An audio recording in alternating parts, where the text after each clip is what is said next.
Begitu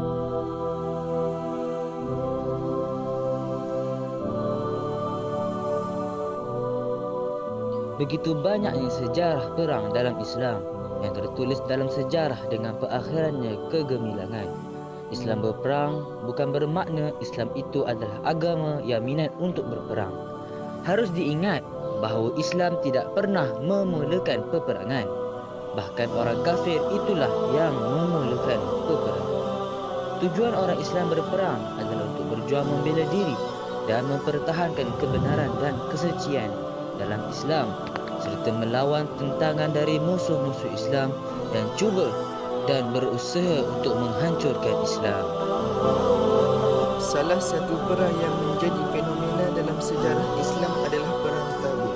Perang ini sendiri telah dipimpin oleh baginda Rasulullah SAW, dan perang ini juga disebut sebagai perang terakhir baginda SAW. Semasa melakukan persiapan, orang Islam yang mengikuti peperangan ini telah menerima banyak ujian. Di antaranya ialah bekalan yang tidak cukup dan bilangan unta yang tidak cukup untuk mereka yang mahu bertolak ke medan Tabuk yang sangat jauh.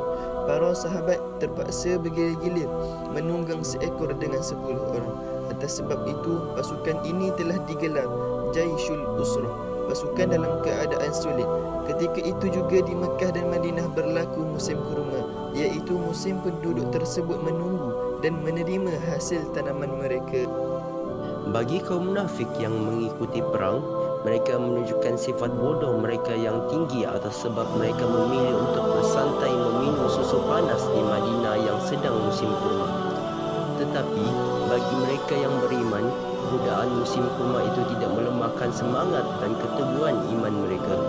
Hal ini disebabkan mereka berperang bersama-sama Nabi Muhammad SAW, itu lebih mulia dan mendapat sambutan yang bertinggi. Rasulullah SAW dan 30,000 orang pasukan orang Islam mulalah berantak dari Madinah ke Tabuk yang jaraknya sekitar 770 km jauhnya. Para sahabat bersama Rasulullah SAW sendiri perlu berjimat makanan kerana bekalan mereka itu cukup-cukup sehingga mereka kembali ke Madinah. Perjalanan mereka pula telah memakan tempoh 15 hari ditambah lagi musim panas yang teramat. Kalau bukan kerana keimanan, siapalah yang sudi melakukan perjalanan yang jauh dan panas itu. Setelah pihak Muslim tiba di medan Tabuk, Rasulullah SAW telah meminta semua para sahabat membuat persiapan untuk berperang dengan kaum Romawi, seperti mana yang mereka membuat perjanjian pada sebelum peperangan tersebut.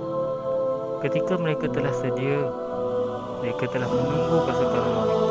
Ternyata mereka tidak datang dan mereka pun menunggu sehingga malam, sehingga esok dan esoknya.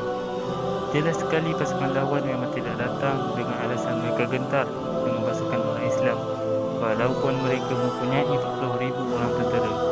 Alasan yang sebenar, pasukan Romawi takut kerana mereka masih ingat semasa peperangan Bu'tah di mana kaum muslimin yang hanya berjumlah 3,000 dapat mengalahkan pasukan mereka yang berjumlah 200,000 ketika itu.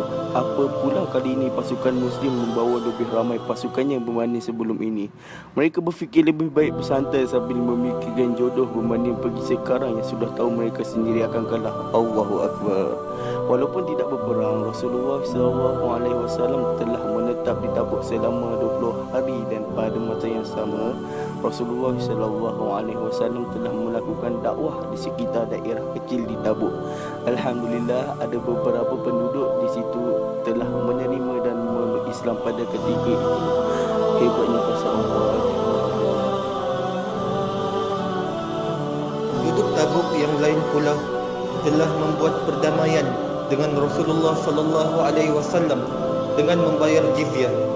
Mereka sedar walaupun tidak berlaku perperangan, pada hakikatnya mereka tahu mereka akan tewas dengan orang Islam yang kuat. Itulah kemenangan buat umat Islam di mana Allah Subhanahu Wa Taala telah menanamkan sifat gerun dan takut dalam hati dan fikiran pihak musuh, sehingga mereka berasa takut akan kehadiran umat Islam. Pengajaran yang dapat kita ambil daripada kisah ini adalah kita dapat memahami bagaimana perjuangan umat Islam terdahulu yang sebenar-benarnya, sebagaimana Allah Subhanahu wa taala berfirman kepada Nabi Muhammad sallallahu alaihi wasallam dalam surah At-Taubah ayat 44. A'udzu billahi minasyaitonir rajim. La yasta'dhinuka alladhina yu'minuna billahi wal yawmil akhir ay yujahidu bi amwalihim wa anfusihim wallahu alimun bil muttaqin. Orang-orang yang beriman kepada Allah dan hari kemudian tidak akan meminta izin kepadamu untuk tidak ikut berjihad dengan harta dan diri mereka, dan Allah mengetahui orang-orang yang bertakwa. Makna daripada ayat ini, Allah Subhanahu wa taala ingin memberitahu kepada hamba-hambanya, orang-orang beriman yang ikhlas berjuang kerana Allah, mereka sesekali tidak akan memiliki sedikit pun rasa ragu dengan perjuangan, kerana keimanan mereka yang sangat tinggi terhadap perjuangan Islam, walaupun banyak cabaran yang perlu ditempuhi. Dan pada masa yang sama, kita dapat manfaat daripada kisah ini.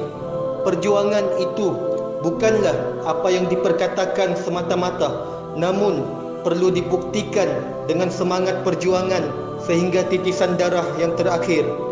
Kerana hanyalah dengan pengorbanan kita dapat membuktikan kecintaan kita terhadap Islam.